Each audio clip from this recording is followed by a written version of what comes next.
नाचते हैं, गाते हैं और कहते हैं कि हमारे कुल में एक भक्त पैदा हुआ है, एक वैष्णव जन पैदा हुआ है जो हमारी आत्मा के कल्याण का कारण बनेगा। और उसी गरुड़ पुराण में आता है कि उसकी अकेली ही जिस कुल में जन्मा है उसी कुल का उद्धार नहीं होता, 21 पीढ़ियों भी प्रभावित होती है, 21 पीढ़ियों का भी उद्धार होता है। 7 माता के कुल की, जिस कुल से माँ आई है, 7 पिता के कुल की, और यदि वो विवाहित है तो 7 ससुर कुल तक की भी 21 पीढ़ियां भी मुक्ति के द्वार को प्रशस्त कर लेती है, मुक्ति का द्वार खोल लेती है, ऐसा गरुड़ पुराण में आता है। तो आप लोग ये मत मानिए कि आपका अकेले का भला होने वाला है। शर्त यही है कि ईमानदारी से हम साधना करें। महाप्रभु ने, नगरी निवासी भगवान जी ने कृपा करके ये हमें आध्यात्म का पथ दिया है। इसमें कोई बाह्य आडंबर नहीं है, कोई दिखावा नहीं है, जैसा कि अन्य परंपराओं में या अन्य हम संस्थाओं में देखते हैं, ऐसा कुछ नहीं। ये तो चुपके से चोरी चोरी मालिक के चरणों में बैठ करके, एक कोने में बैठ करके अपने मालिक से मिलने की परंपरा है, मालिक से मिलने की योजना। अकेले अकेले नहीं, आप ये मानिएगा, आप जब अकेले जुड़ते हैं तो 21 पीढ़ियां भी जुड़ जाती है, वो भी कल्याण के लिए बिल्कुल तत्पर हो जाती है। तो बहुत भाग्यशाली है आप सब लोग। और हम प्राय रोज गाते भी है, धन्य मात पितु धन्य है, धन्य सुहृद अनुरक्त, धन्य ग्राम वो जानिए जहां जन्मे गुरु भक्त। वो कुल धर्म धन्य है, वो जाति धन्य है, वो गांव धन्य है, वो देश धर्म धन्य है जहाँ पर गुरुमुख जन भक्त जन्म लेते हैं। तो आप लोगों के अंदर ये छटपटाहट उत्तरोत्तर बढ़ती जा रही है, संख्या भी बढ़ती जा रही है। मैं आप सबकी भावनाओं को नमन करता हूँ और महाप्रभु से प्रार्थना करता हूँ कि ये प्यास आपकी बढ़ती जाए। हम बात करते हैं जो 3 परंपराएं आगे आध्यात्म के क्षेत्र में बढ़ने के लिए, अंतरिम मार्ग में चढ़ने के लिए ये सोपानों का काम करती है। और ये 3 जो अभ्यास है जिनकी हम चर्चा करते हैं आरती में, प्राय सुबह को भी शाम को भी, सहज समाधि, अनहद ध्वनि, जाप अजुपा बतलावे, प्राणायाम की लहरे दासों के मन भावे। महाप्रभु ने, त्रिलोकीनाथ नगरी निवासी भगवान जी ने ये कृपा की है कि अजपा जाप के साथ में प्राणायाम को कंबाइन कर दिया है। तो ये अलग अलग 2 अभ्यास ना होकर के एक हो गया है अजपा जाप। अजपा जाप का मतलब होता है जो बिना जपे होता रहता है। दुनिया के जितने मंत्र है उनको तो जब तक आप जपेंगे तो वो जपे जाएंगे, और नहीं जपेंगे तो बंद हो जाते हैं। और प्राय ये देखने में आता है मृत्यु का जो समय है वो इतना पीड़ादायक होता है। सहजो नाम की एक महिला संत हुई है, साध्वी हुई, बड़ी आला दर्जे की संत हुई है। वो कहती है, सहजो मृत्यु के समय पीड़ा हो अपार, बिच्छू 1000 जो डंक लगे एक साथ। मरते समय कितनी पीड़ा होती है। एक संत का, एक साध्वी का ये अनुभव रहा है, उन्होंने अनुभव किया होगा और पूर्व जन्म की स्मृति रहती है। उस अर्थ में भी और उस भाव में भी जाकर के उन्होंने वो पीड़ा महसूस की होगी। वो कहती है कि 1000 बिच्छू यदि एक साथ मिलकर के किसी को डंक मारे, योजना बना ले 1000 बिच्छू की आज फला को हमने डंक मारना है या फला का आज सेवा करती है, तो 1000 बिच्छू कल्पना कीजिएगा और वो एक साथ डंक मारे किसी को, कितनी पीड़ा होती है। और मैं तो कहता हूँ कि बिच्छू का यदि किसी को अनुभव हो या ना हो, नहीं खाता होगा। पर ततैया, जिसे पंजाबी भाषा में आप लोग कहते डेमू, लाल वाला हो चाहे वो पीले वाला हो, कोई सा भी हो, लाल वाला तो और भी खतरनाक होता है, पर पीले वाला तो प्राय सबको लगा ही होता है, किसी न किसी को तो काटा ही होता है जीवन में, एक ना एक बार तो काटा ही होता है कम से कम। तो एक यदि ततैया काट लेता है तो कैसे सूझ जाता है, है?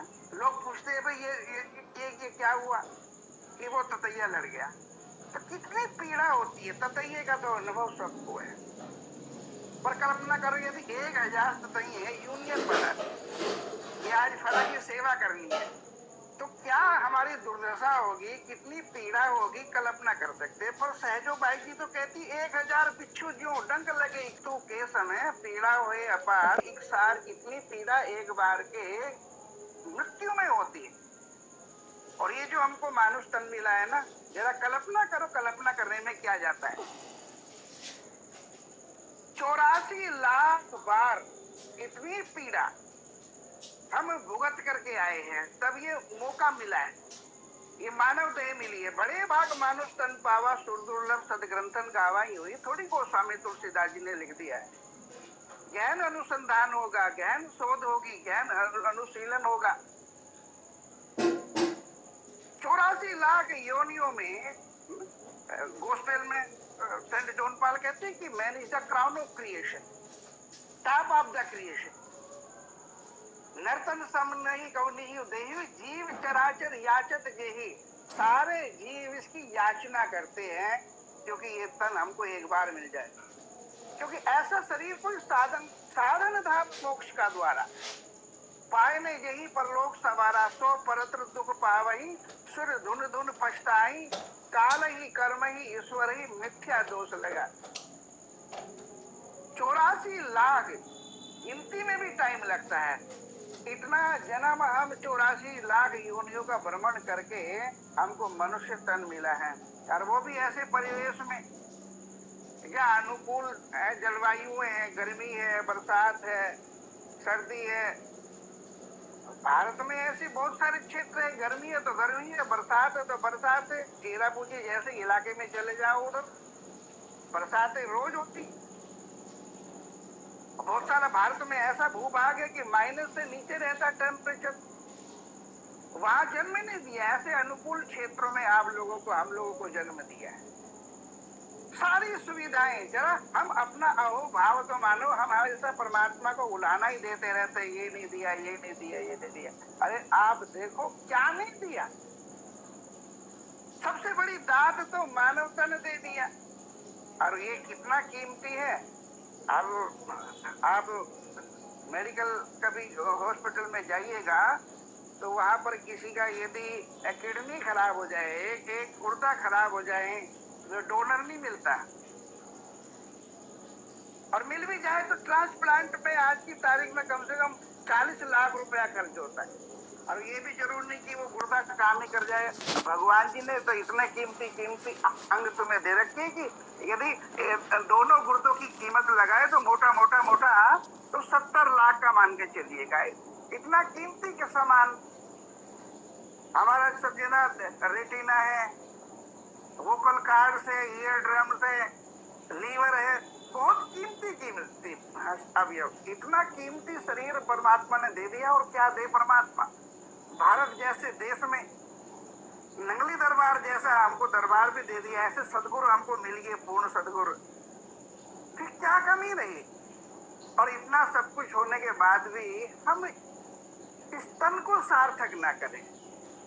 हमारे महापुरुष कहते हैं कि नर्तन पाए यतर कर ऐसा, जिससे वो करतार मिले, ऐसी उत्तम योनि पदार्थ फिर ना बारंबार मिले। ये योनि बार बार नहीं मिलने वाली। अब मिल गया, और ये भी कितने दिनों के लिए पीरियड होता है। लेकिन इस शरीर के साथ तो ना कोई गारंटी पीरियड है, ना वारंटी पीरियड है। यदि अल्पायु में भी बुलावा आ जाता है लोगों का, अरे कोरोना में कितने लोग चले गए, अल्पकाल में चले गए, अल्पायु में चले गए, ये भरी जवानी में चले गए। तो दुनिया की कोई ऐसी कंज्यूमर फोरम नहीं है जहां आप अपील करते हैं कि भाई अभी तो दुनिया ठीक से देगी भी नहीं, समझी भी नहीं, ठीक से भोगी भी नहीं है, और हमको बुला लिया। कोई कंज्यूमर फोरम नहीं। इसलिए जितने दिन मिला है, कबीर जैसे विचार, कबीर जैसे साधक योगी महापुरुष कहते हैं कि कहता हूँ कहीं जातू क्या बजाऊं ढोल, श्वासा खाली जाते 3 लोग का मूल। अब तुम्हारा कैलकुलेटर तो क्या कंप्यूटर भी हिसाब नहीं लगा पाएगा। एक श्वास की कीमत कबीर जैसा महापुरुष बेहूदी बात तो करेगा नहीं। वैसे तत्वदर्शी महापुरुष वो कहते हैं कि एक श्वास की कीमत 3 लोक के बराबर है। अब जरा 3 लोक का कैलकुलेशन कर लीजिएगा। 3 लोग का क्या, जरा इंडिया का ही कर लीजिएगा, भारत का कर लीजिएगा। भारत कितने रुपए का हो? और छोड़ो, जिस यूपी में हम बैठे हैं, पंजाब में जिसमें आप लोग बैठे, हरियाणा में बैठे, दिल्ली वाले बैठे, पूरे भारत में क्या विश्व भर में ये कार्यक्रम चल रहा है, अपने अपने स्टेट का ही जरा मूल्य लगा लीजिएगा। एक श्वास की कीमत इतनी है तो 21,600 श्वास 24 घंटे में डिस्चार्ज हो रही। प्लस तो हो ही नहीं रहे, माइनस ही माइनस हो रहे। भंडार भले ही कितना ही बड़ा क्यों ना हो, जिसमें से 21,600 रुपए रोज निकल जाए, भले खरबपति हो हम, रेडीमेड अरबपति खरबपति हो हम लोग, पर 21,600 रुपया रोज यहाँ से हम इस खजाने से निकाल दें तो एक दिन तो स्थिति आएगी कि माइनस में आ जाएगा हमारा खजाना। फिर तो राम नाम सत हो ही जाएगी।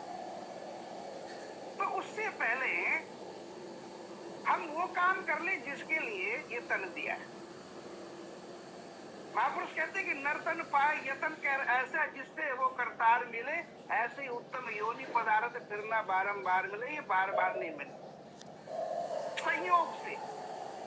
कब हुई कि करी करुणा नर देहि देत ईश बिनु हेत से नहीं। पता नहीं उस परमात्मा ने कैसे करुणा करके दया करके हमको ये शरीर दे दिया है, हमें अच्छा सच्चा दरबार भी दे दिया है, हमें पूर्ण सदगुरु भी मिल गए हैं, उन्होंने कृपा करके हमें नाम की पूंजी भी दी थी। तो हम नाम की बात कर रहे थे, दुनिया के जितने और नाम है, मंत्र है, वो मरते समय नहीं जपे जा सकते, क्योंकि उनका सब